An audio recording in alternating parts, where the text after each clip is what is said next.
Silence. That's the first thing you notice. No hum from the fridge. No glow from the street lights. No little notification buzz from your phone. The grid is dead.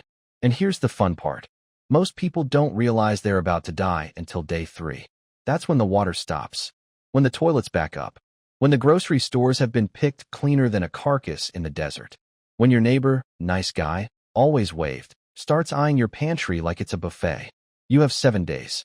7 days to figure out if you're the kind of person who survives this, or the kind that becomes a cautionary tale whispered around a trash fire. No worries. We're turning panic into a plan. Grab it now. Day 1. This is the denial phase. Everyone thinks it'll be back on soon. They're wrong. A total blackout means no water pumps, no sewage, no gas stations, no refrigeration. Your city is dying. You just don't smell it yet. First step, stop panicking. Start moving. Get water. Fill everything.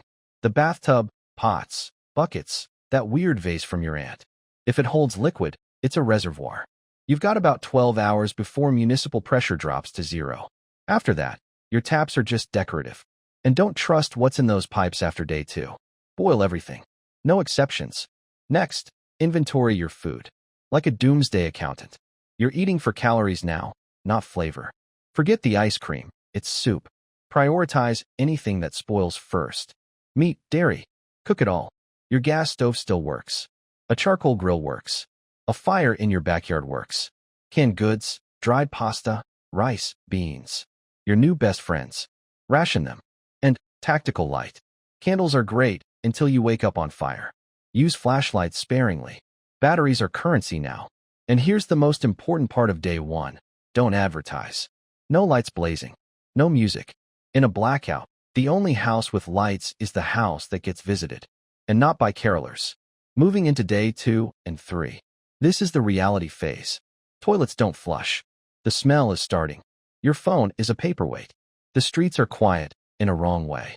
The core issue now is sanitation. This is how you don't die of dysentery like it's 1850. No running water means no sewage. That means disease. You need a latrine. Dig a hole far away from any water source. Use it. Cover it with dirt. This isn't optional. This is the line between surviving and becoming a statistic. Continue with water, round 2. You're already running low. Rainwater is your best bet. Use tarps, trash bags, to catch it. Filter it through sand, gravel, and charcoal layered in a bottle. No rain. Dig a solar still. Slow, tedious, but it works. Or find a stream, a puddle. Boil it. Filter it. Boil it again. Assume everything is contaminated. Because it is. And heat. If it's winter, your house is now a freezer. Seal off one room, the smallest one. Blankets over windows, towels under doors. If you need fire indoors, be careful. Carbon monoxide will kill you quieter than the cold. And then you hit day 4 and 5. The chaos phase. The rumors start. The military's coming. The government's coming. No one is coming. Now, it's about security. Because your neighbor isn't waving anymore. Lock your doors. Board your windows. Look poor.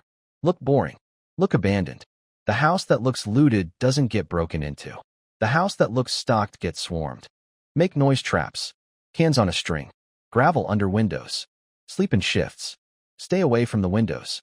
And if you have to defend yourself, a can of wasp spray shoots 20 feet and blinds on contact. I'm not saying you'll need it. I'm saying you'll regret not having it. After that, communication. Radio waves don't need a grid. A battery-powered AM/FM radio is your lifeline. It's proof that someone, somewhere, is still trying. Listen, now it's day 6 and 7. The endurance phase. You made it a week. Most people didn't. Some gave up. Some got sick. Some made bad decisions in the dark. But you're still here. Tired, dirty, hungry, but here. 2 last things, food and routine. It's time for hunting, trapping, foraging. A snare, a dandelion, a bent pin for a fishhook. There's no margin for error here. But more important, the mind breaks before the body. You need a routine. Wake up at the same time. Eat at the same time. Sleep at the same time. Routine is what keeps you human.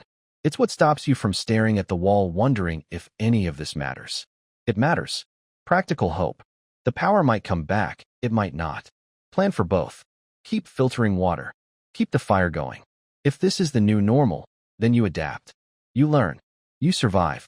Here's the final truth about a blackout. It's not the darkness that kills you. It's dehydration, disease, hypothermia, and stupid decisions made in a panic. But if you understand the basics, water, fire, food, security, you turn chaos into variables. And variables can be managed. 7 days is everything. It's the difference between a survivor and a statistic. The grid is dead. Society is tearing at the seams. But you're still here. Congratulations. You survived. Now, do it again tomorrow.